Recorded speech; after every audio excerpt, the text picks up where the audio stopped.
Убедливата победа пред 4 години беше предизвик за кој многумина уште веднаш сватија дека ќе биде преголем залак и со право стравуваа за епилогот.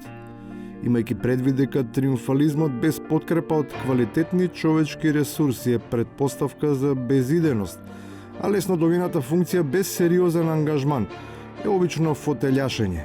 Упатена беше порака за предупредување. Дава голема чест, но и одговорност нашите граѓани. Сега повеќе нема изговор. Засукување ракавите и работа.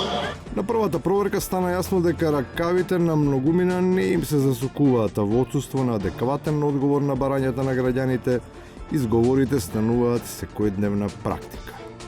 Првиот круг од претседателските избори беше сериозен сигнал дека работите не штимаат и дека нештата мора да се менуваат. Пораката е дека има незадоволство. Има незадоволство од функционери, од централната и од локалната власт. И таа порака, јас прв меѓу еднаквите, ја примив. И не само што ја примив, им возвраќа. Секако дека ќе има чистка. Чистката не беше генералка, туку само проветрување. Провев од кој низ прозорецот летнаа само оние кои немаа ништо во џебовите, а не тие што беа во фокусот и за кои се сметаше дека се товар кој треба да се искипа од шлеперот на власта. Може би затоа уште тогаш, при примопредавањето на алатот за спроведување на операцијата, една забелешка ќе прозвучи прилично пророчки. Дали си сигурен дека една метла ќе биде доволна? Изгледа дека ниту таа не беше доволна затоа што на следната контрола резултатот донесе уште една, ама многу тесна победа од која конечно се очекуваше да се разбере дека ништо не е дадено за навек. Туку мора да биде подкрепено ако не со конкретни резултати, барем со впечаток дека има посветеност. И тогаш пак почнува старата приказна. Има една стара поговорка македонска која вели како ќе си постелиш, така ќе си легнеш. Спиејќи на старата слава, дополнително надградена со обкружување од апологети кои само тапкаат по рамо, без да си имат допир со реалноста. Подпирајќи се на нивните ограничени можности и безгранично хвалоспевање.